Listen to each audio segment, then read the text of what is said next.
There's a strange kind of adulthood that looks fine from the outside.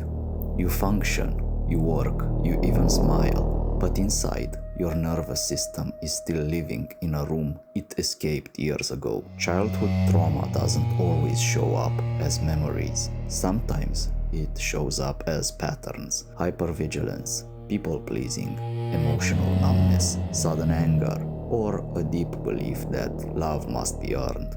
In this video, we'll explore what childhood trauma does to the developing brain, what Jung might notice in the shadow it leaves, and what modern psychology says about healing without turning your life into a therapy project.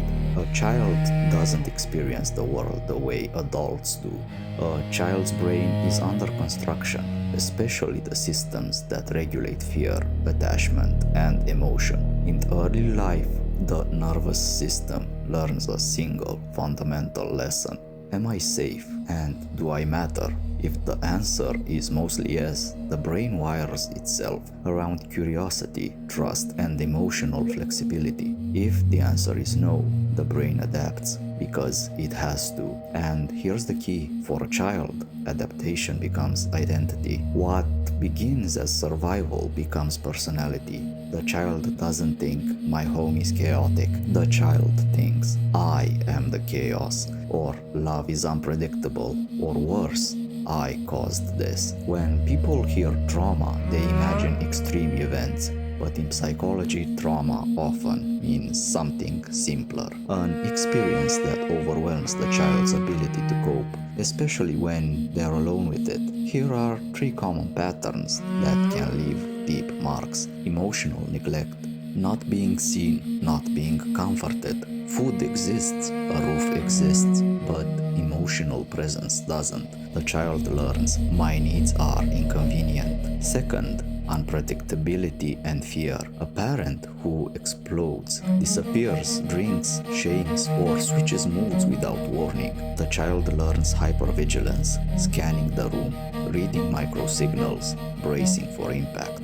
And 3. Humiliation and chronic shame. Being mocked, compared, blamed, or made feel wrong for even existing. The child learns to split: a public self that performs and a hidden self that feels unworthy. These aren't character flaws, they are survival strategies, but survival strategies don't turn off automatically when life becomes safe. Let us look at it through Carl Jung's perspective, who studied human psyche to the deepest levels. Jung might say, the child creates a persona, a mask that helps them survive. If you grew up in a tense home, your persona might become the good child, the invisible one, the achiever, the caretaker, the tough one who feels nothing. But Jung would also notice what gets pushed into the shadow. The shadow is not evil, it's the part of you that had no permission to exist. If anger was dangerous, anger goes into the shadow. If sadness was punished, sadness goes into the shadow. If your needs created conflict, your needs go into the shadow. And then as an adult, those shadow parts don't disappear. They return through anxiety, over control, addiction to validation, or relationships that replay the original wound, because the psyche is trying to complete what was never completed.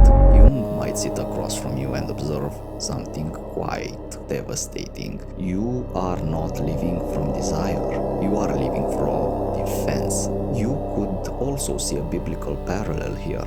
In many biblical narratives, exile is a central motive. Exile is not just geographical, it is psychological. To be cast out, to be unseen, to feel abandoned. Childhood trauma often creates a similar internal exile, a separation between who we are and who we had to become. And redemption, in psychological terms, is integration, not erasing the past, but bringing the fragmented parts home. Modern science is blunt. Early stress can shape the nervous system. Chronic childhood stress can keep the body in a state of threat, affecting sleep, attention, emotion regulation, and and even physical health over time. What many people call personality is sometimes the nervous system stuck in protection mode. Fight, irritability, control, aggression, flight, anxiety, overwork, perfectionism, freeze, numbness, dissociation, procrastination, fawn,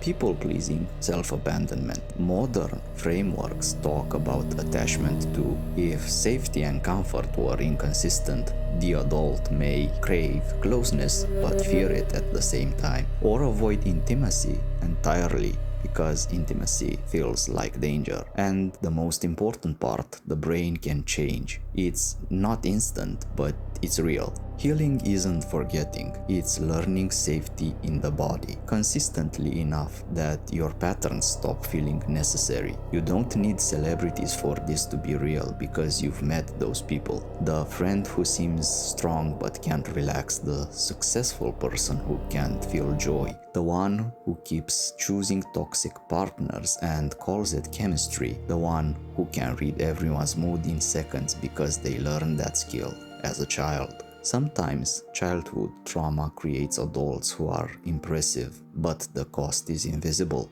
A life built around avoiding pain instead of pursuing meaning. People love to romanticize the past. Back then, people were tougher. Spartans didn't need therapy. Well, let us talk about Sparta. It is often used as the symbol of strength. In ancient Sparta, boys entered the agogei around age 7. They were separated from their families. They lived in groups. They were trained in endurance, obedience, pain tolerance, and combat. They were intentionally underfed to encourage stealth. They were punished harshly for mistakes. Physical toughness was not optional, it was engineered. But here's the part people forget. Spartan discipline existed inside a collective structure. There was hierarchy, shared purpose, cultural coherence, ritual, predictable rules. Pain was not random, it had meaning. Modern developmental psychology makes an important distinction. There is a difference between structured hardship and chaotic threat. Spartan boys were trained in hardship, but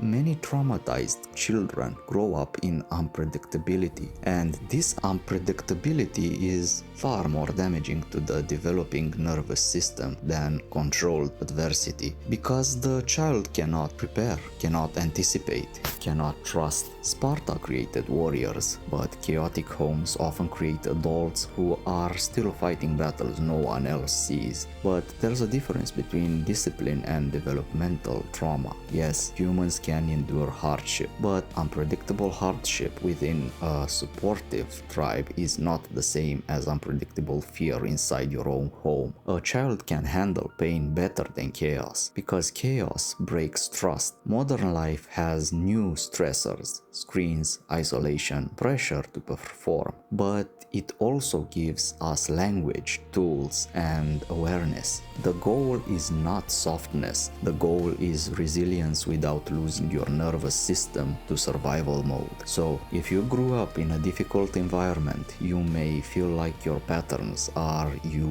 but often they are old protections, still running, and the most liberating idea is that your childhood didn't just shape your wounds, it shaped your strengths too. The sensitivity, the perception, the discipline, the deeper layers that nobody knows about you. The work is not to erase your past, the work is to stop living inside it. Because the moment you learn to feel safe in your own body, you don't just survive, you get to finally choose.